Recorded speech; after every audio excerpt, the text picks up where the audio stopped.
Hello all. With this video I want to show you how you can achieve a wonderful upgrade for your vibraphone with little effort and hardly any risk and with simple means, and that is in the form of twistable flaps. What's the idea behind this? Well, normally all flaps are aligned exactly parallel on the shafts and thus open and close simultaneously when the shaft is tight. When you play single notes on melody lines, this is no problem, but when you play a chord, it makes something like a wow wow effect. Now if you twist the flaps, I twisted each flap to the next by 15 degrees, then the effect is weakened because the flap position is like a screw movement. This then gives the spatial effect a kind of chorus effect. I find it wonderful, I love it very much, especially at slow rotation speed and especially for ballads. You can't actually break anything either. Many vibraphonists have extended the shafts of their instruments. If you do that carefully, it's also reversible. And then just my shafts are installed there.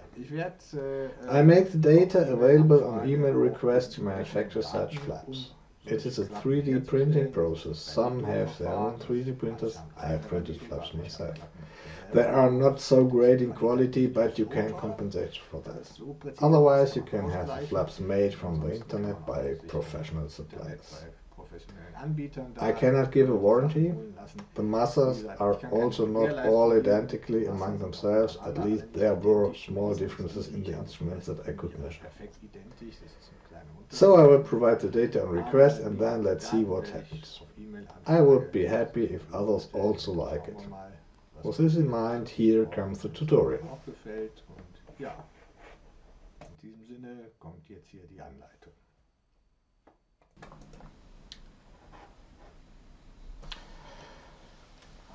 This is the result of a 40 hours 10 minutes 3D printing job on my private machine.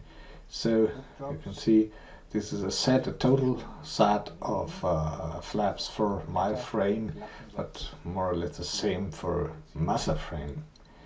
So it's a long time, but you see it's a lot of support material inside, but it's very easy to remove this. So I went this way. Now I'm going to remove the support material. It's very simple. You can remove it with a simple tool and you will get the object you wanted was designed. So this is you see you can remove the support material. This is a special flap, it's a clamping version, just to try. Yeah, okay, now I have to do all this work with the complete set.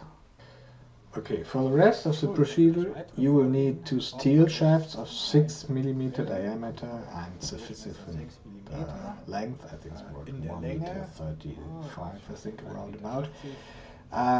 So don't make the mistake I did and use stainless steel. You will not be lucky with it. It's too difficult to machine, so that will not help you. Simple mild steel, or if you want to work it very easy, then aluminum. This is then just less suitable for harsh conditions. For an M55, an M6 thread is now cut on both sides of the shaft. Yeah, here you can see. There's okay, M6 thread cut for M55 on both sides. For a dividable one there are different versions, so for the foldable versions like M48 you will need to put in an M3 countersunk and screw to keep a magnetic part. How it's called, ring magnet. Yeah. Okay, analogous to the flap, there is also a 3D print job for the bearing support. Since I don't own a master myself, I only have the cross-links here, D model here. So, in the background you may probably hear my 3D printer working the next job. This is, at this point the bearings will be installed. Here they get in, and at this point here M3 nuts are inserted into these openings. They are then secured against twisting too.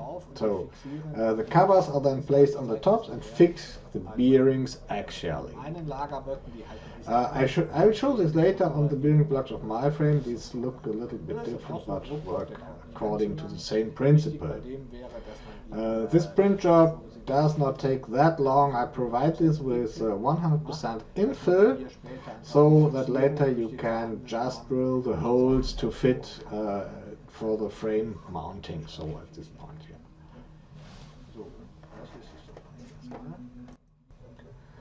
Okay, now let's take a look how this looks in reality with the stock footage. I have put together a few parts here. See, bearing block. This is my bearing block. You can see this is pretty similar in the design. The roller bearing is inserted here. You see, and the cover is added there. And the cover fixes a bearing in the actual position.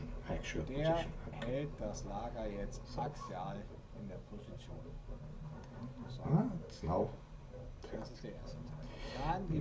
Then we have two ring magnets here on my frame, one north and one south.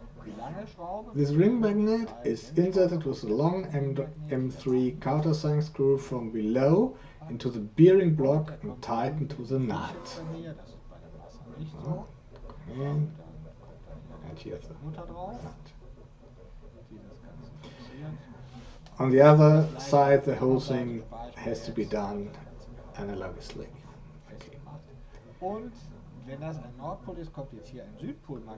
The second counter magnet, the other direction, is fixed with a short M3 countersunk screw in the frame. The two ring magnets always want to meet. They are this very precisely and with a good force. As you can see, yeah. So they get fixed together. Klack.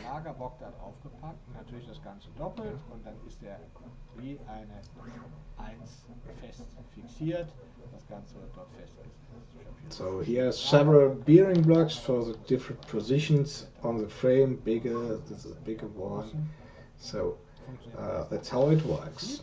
Now the whole thing is going to be assembled. This is now here my divisible shaft with a ring magnet at the end. For an M55, the shaft is longer and has a net at the end. Then the flaps come one after the other on the shaft. The black frames I've made on my simple 3D printer by myself. The white, relatively expensively bought from an internet 3D print provider. In the beginning you see the flaps still jam a bit because of the burr. It's the first time mounting those flaps. This was now first once the wrong way around, although I have labeled the flaps especially in the print. Okay. The flaps are simply pushed together and then still allow exactly the 15-degree twist angle to each other. From one to the next, 50 degrees. You can mount the bearing at any place. The flaps each have an edge. These edges represent the shaft side actual fixation of the bearings. Now it's put together. Das heißt, ich kann hier an beliebiger Stelle jetzt hier das Lager draufsetzen und eine weitere Klappe draufsetzen. So, und auch die können wir zusammen machen. Ich habe auch weiterhin diese 15 Grad Fenster. The 15-degree torsion angle also remains under the bearings. So. Und die Lagerstelle ist jetzt hier auch. The bearing has some actual play, but this is quite useful for compensation of length tolerances. Ja, und das geht dann so eben weiter und so weiter. This way, the flaps are now all mounted one after the other. A hand wheel is then added at the end, or a belt wheel at the other end, depending on whether it's a round or a tooth belt. You can use special forms.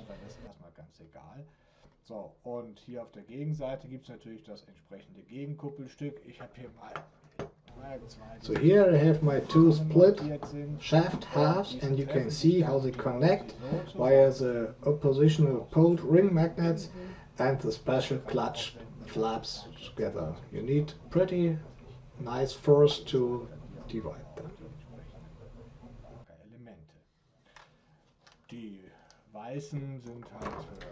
Later in this video I'll add information about the quality requirements.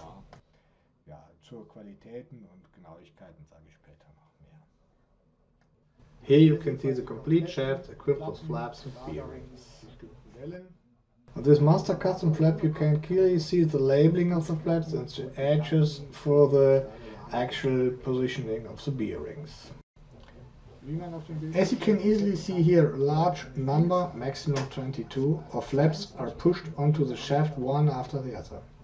If one assumes the usual 3D printing accuracy of 2/10, then the maximum deviation of could be 4.4 mm over the length of the interversus case. Therefore, the 3D printer should be well adjusted and calibrated.